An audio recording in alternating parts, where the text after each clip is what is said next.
Hey now, I'm Dave Lemieux, and here with another Seaside chat. A beautiful morning. It is before 8 o'clock a.m. Sun has been rising like 7:30 or so, so the sun is just coming up over there in the eastern sky. I've got, if you're ever wondering, right behind me, well, there's a seagull, but right behind me is, 23 miles. If you can see that, well, you can kind of see the outline of it, kind of going that way. Those are the Olympic Mountains on the American side. I'm in British Columbia, Canada, on the southern tip of Vancouver Island. And what we have back there is Washington State. Right over there is the city of Port Angeles. And then kind of over there is the city of Sequim. Some great places. And over there would be Port Townsend. And over there, about 50 miles as the crow flies, 53 miles maybe, is Seattle. Vancouver's up that way. Anyhow, I just thought you might want to know. If you don't, skip that part. So I got my little remote control, so I think we're running. Yeah, we are. Here to talk about Dave's Picks, volume 44, our last Dave's Picks of 2022. It's been a great year, I think. You know, this is, I've talked about this before, that when we started the series in 2012, 10 years ago, I kind of mapped it out for the first 20 picks. I'd actually listed not specific shows, but eras. How we wanted to kind of make sure we tried to hit most of the eras, or all of the eras, and as if not equally, certainly representatively of the Grateful Dead's touring career.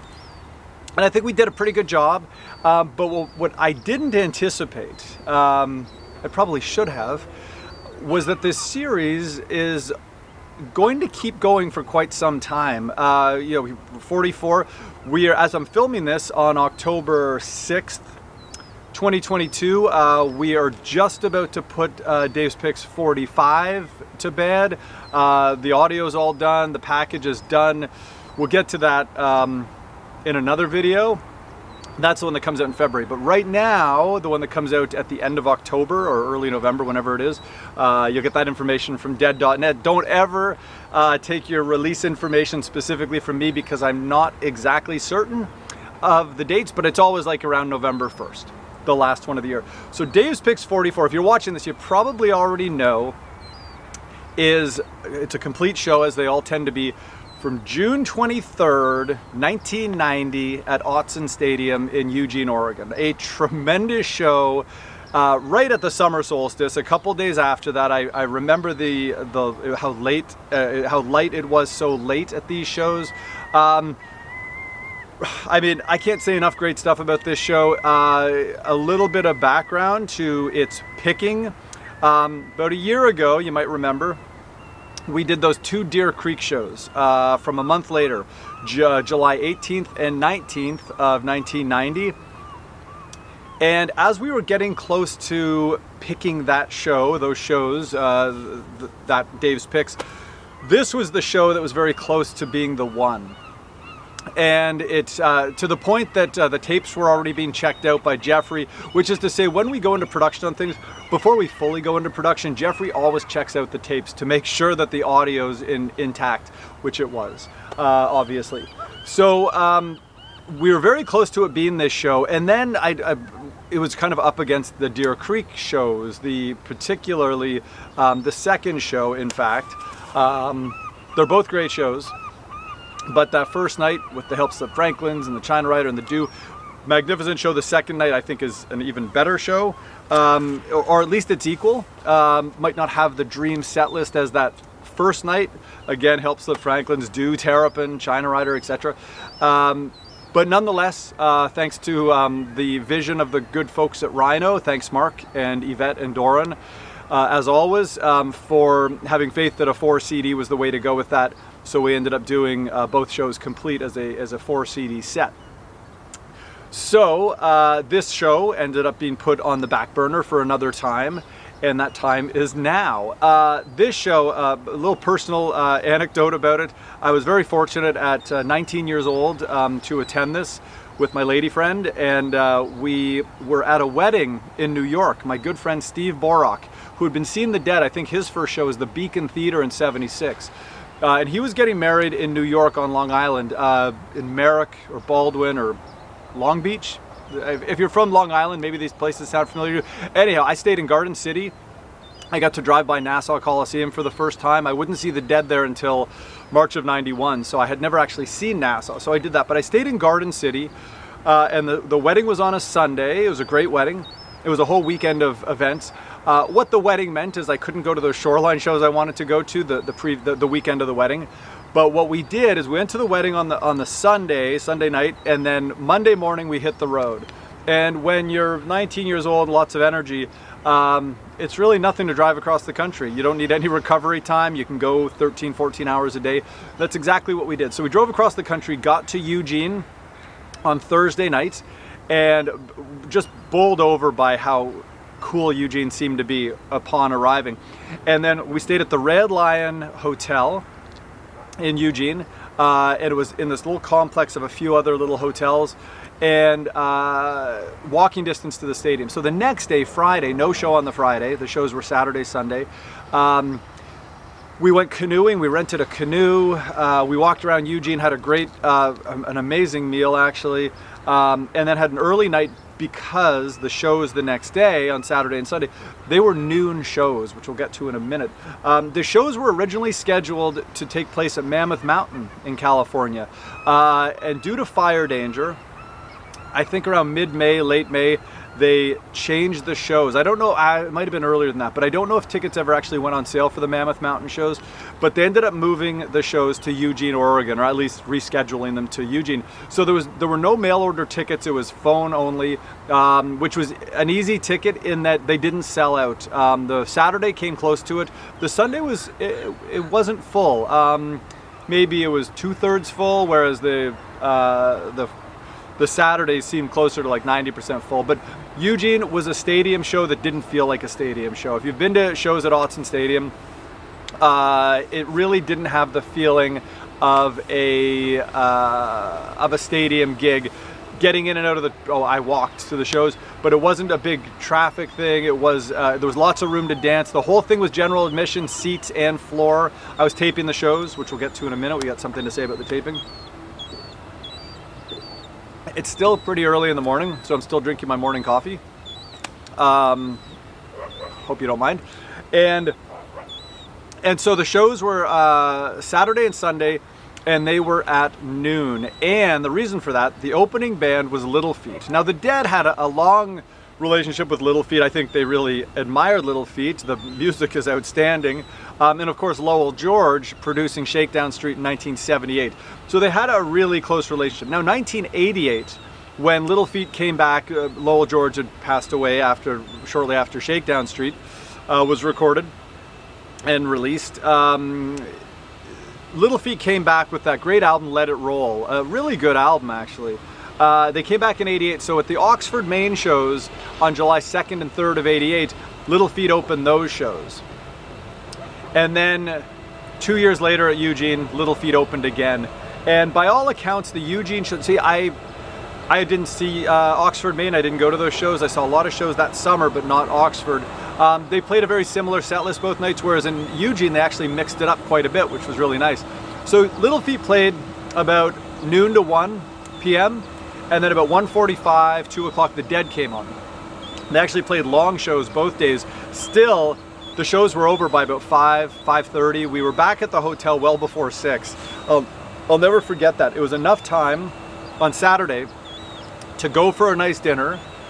Then we went to a movie. This was all after seeing Little Feat and the Dead. Went for a nice dinner, a sit-down dinner, not a fast food thing. I mean, it might have been Denny's, but still, it's a sit-down, right? And then we went to a movie, and then we were back at the hotel before, I think, 10 o'clock. And then we did it all again the next day. It was magnificent. And I'll never forget, we've actually reprinted this newspaper article in the Dave's Picks 44 booklet that Bill Graham, he came out on Sunday before the Dead came on, and he read a quote from the newspaper. This is all printed in the book, and it was from a police officer, a police detective from Eugene, and he said he would rather work 8 Grateful Dead shows than 1 University of Oregon football game. And this is in Eugene, the beloved Ducks. And to hear him say that, we felt a sense of pride. Like, this is a police officer. You know, and usually, you know, deadheads get a bad rap, right? They just do, especially by 1990. Unruly, big crowds, etc. And to hear a police officer in Eugene say this on the Ducks' home turf, it really made us very proud that we, you know, that we were welcome somewhere, which was nice because, as you know, by 1989, the Dead were losing venues. They lost Red Rocks after 87, the Kaiser, the Frost, the Greek, 89. They lost some great venues. Eugene was always very welcoming. Now, granted, it was a big stadium. It was used to having big crowds, but still, it made us feel really good to hear that. So, the shows themselves, I think both are magnificent. I think the second show would not surprise me if sometime down the road was also given consideration for release. Nothing imminent. We don't have a master list or anything, but the next time we do something from the later Brent era, we will probably do something like this from the possibly the second Eugene show. But the first night, I think, is an upper echelon late Brent era show, up there with, I think, anything from really spring 89 through summer 90, that kind of 18-month or whatever, 16, 17-month period where it was the end of the Brent era of the Grateful Dead, where most nights were really great. I mean, think of the spring tour of 1990, the fall tour of 89 with the Warlock shows, the Brendan Byrne, the Miami show, the summer of 89, Buffalo, JFK, etc., etc. So some really top-notch Grateful Dead, and this show I think falls into that. I remember they came out and the sound was incredible in Eugene. I thought the sound was, I mean, my tape sounded pretty good, but the board tape sounds great, but I do remember it being loud and clear for a stadium too, and it was loud right from the beginning. Sometimes stadiums take a little bit for the tweak to happen. In this case, it really didn't take any time, and they opened with a monster version of Feel Like a Stranger. One of those ones that I've often talked about, Feel Like a Stranger, kind of being like a Bob Weir kind of Shakedown Street, in that it's a really funky song with a great big jam, a lot of room to jam in it, and this one certainly jams. This Feel Like a Stranger, we'll probably put this up as one of the listening party songs because it's a really great Feel Like a Stranger. The rest of the first set, straight through classic Grateful Dead. Like, I remember at the time even thinking, that's a classic Dead set list. Cumberland Blues, Tennessee Jed, Cassidy, some really great Grateful Dead, some newer stuff. By newer, I mean West LA Fadeaway. It was 8 years old at the time, which had also debuted in Eugene, actually, or in Veneta in '82. So we have that. We've got some really great West LA. Far From Me, Brent, we get some Brent vocals, which is great to hear towards the end of his tenure with the Grateful Dead. We get a nice Brent, and we get a great Promised Land. And we get one of only 2 versions of They Love Each Other in 1990. The other was from Deer Creek, the one we put out last year, the Deer Creek shows. So They Love Each Other, a nice rarity. You know, of the many Dead shows I saw, I think I only saw They Love Each Other 4 times. I saw it twice in '88, I think, and twice in '90, this Eugene show and then the Deer Creek show. So always nice when you get a bit of a rarity. So the first set ended, his long first set ended with a big Promised Land, great big jam at the end, and then Bobby with his We'll Be Back in a Bit. Now the second set, what I found at these shows, I remember distinctly, I'd often run a 45-minute tape in the 90-minute tape in the first set and 100 in the second. These shows, the second set pre-drum sequence were so long, even they needed a 55 minute. There were 110-minute tapes, 55 on each side. I didn't even have them yet. So it was this show that inspired me to start getting 110-minute tapes because it was so long. So second set opens in the spring of 1990. The Dead started opening second sets with Eyes of the World in Albany, and then of course in Nassau with Brantford. And it became a thing where instead of the typical estimated Eyes with a shorter version of Eyes, the faster version, they slowed it down and they were opening sets with it. So we get a great Eyes of the World, a monster, Looks Like Rain, Crazy Fingers, always beautiful. Really, I mean, Crazy Fingers is such a wonderful song. It's ethereal, it's dreamlike, it's like a feather, it's beautiful. And then some rock and roll before we go into drums and space with Playing in the Band, Uncle John's Band, great Uncle John's Band, by the way, one of my favorites from the era, and then a Playing in the Band reprise. Great drums and space. I remember thinking this while I was taping. This was the only time, or the first time, I did see it again, this was the first time I'd ever seen drums in space in the daytime. Remember, this is only like 4 p.m. maybe, 4:30 p.m. at summer solstice, where it's dark until, or light until 10 o'clock at night. So I remember distinctly looking around saying, this is really cool to hear drums in space and see the crowd dancing to drums and kind of spacing out to space. I remember distinctly recognizing how cool that was. Out of Space with Wheel and Miracle, both rockin'. And then, I mean, this is when the Dead mean business. When the first night of a 2-night run in the daytime, the Dead drop into a incredible version of Morning Dew. And it's a big one. It's one of those epic ones that just keeps going and is, I mean, they mean business. It's a Saturday, so the encore, a little predictable in a good way, and I love it. It's a rock and roll way to end. And then the show was over, and it was 5 o'clock. It was amazing. Now, if you ended up getting Dave's Picks 43, as we mentioned, we always try to do complete shows with the Dave's Picks series, but in this case, number 43, we got 2 complete shows from 1969 on 3 CDs. Now that's quite a feat. Jeffrey, you did a great job editing all that together. He didn't edit any music. I should just making sure that everything worked, tightened everything up between songs. One song didn't make it, and that was Cold Rain and Snow from the second show in Dave's Picks 43 from Dallas. So as promised, it is on here. So Dave's Picks 44 features Cold Rain and Snow from Dallas. So if you got 43, you now have it complete because we've completed it with the Cold Rain and Snow. And we'll always try to do that. If something doesn't fit, we'll get it on the next one. I think we'll always try to do that. Oh, there's people swimming out there. I don't know. This water is cold. This is cold Pacific Northwest ocean water. And I can hear them. They sound like they're cold. So I mentioned something about my audience tape. The board tape here, really great, really wonderful. Between songs, we wanted to add a little bit more life to it. So we've incorporated from my audience tapes, amazingly, a little bit of the between crowd, the pre-show, before Feel Like a Stranger, before Eyes of the World. So there's a little bit of added audience between songs that came from an audience recording recorded by me. My audience tapes aren't very good compared to some others. Others made much better tapes than I did, but I tried. But it's some of it you'll hear on here. It's some pretty cool stuff. So Dave's Picks 44, Eugene, Oregon, available at dead.net. They do tend to sell out in anything from a day or two up to a week. I wouldn't count on a week. Sometimes they do sell out. I've seen them sell out in 4 or 5 hours. But usually it's a day or two. So if you're watching this, hopefully you put it on pause and you went and got your Dave's Picks 44.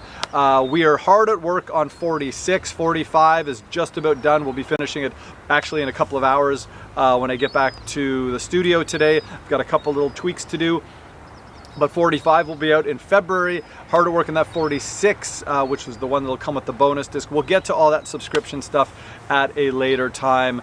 But nonetheless, we've got, I mean, I think it's been an incredible year in the Dave's Picks series. In the Grateful Dead world, Dead and Company did another terrific tour. Bobby and Wolf Brothers on tour right now as I film this. Seagulls.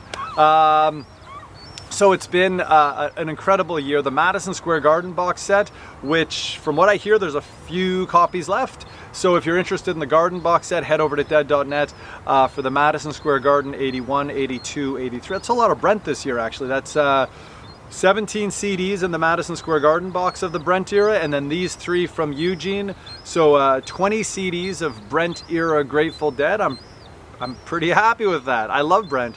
I love the Brent era. I shouldn't call it one big lumped in Brent era. there were a lot of transitions through the Brent era, 81, 82, 83. All three of those years are very different from one another, and then 1990 is certainly very different from all of that. So a lot of great Brent stuff. We're working hard on Dave's Picks on the 2023 box set. We've got some great ideas, a couple of anniversaries coming up next year as well, of some albums in 2023. So certainly, oh, Europe 72, you know, we had a great Europe 72 year, I gotta say. Celebrating the year, meet up at the movies coming up on November 1st and 5th with the Tivoli show as continuing our Europe 72 50th anniversary. So it's been a good year. I mean, we're having fun. I gotta say that. We work hard, but we do have fun every day. So thank you for watching. This has been Dave's Picks 44 video. Hope you liked it. How long is it? Oh boy, 21 minutes. It's quite a while. If you got through this far, well, kudos to you. But do check it out. It's a great show and it sounds wonderful. Jeffrey Norman, of course, mastered. It came from the DAT Masters, the digital audio tape. Flawless recordings. I've listened to it many, many times, including the mastered version. No discernible clicks or pops or dropouts or anything like that. It does sound really, really nice. So check it out, dead.net, Dave's Picks 44, some great stuff. This has been a fun one, really. It's something that, again, was slated to come out a year ago. Deer Creek kind of snuck in. Very happy that we did Deer Creek, but this is a really good one. Sun's rising. I'm going to go watch that. I'm going to go upload this to Lauren at Rhino. Thanks, Lauren, for making all this happen. And we'll see you here next time. We're going to have another video pretty soon, so you're going to want to watch that because we got some information about Dave's Pick subscriptions for next year. Number 45, things like that. But thank you for watching. Got my little dead mug here, and I've had this mug since 1997. Boy, 25 years. So anyhow, thanks for watching. I'm going to try and shut this off with the little remote control thing. Thanks, Yvette, for hooking me up with a great camera, and Jocelyn, thank you for finding the great camera. So I'm going to try and shut it off. Thanks again for watching, and we'll see you here pretty soon with some more information.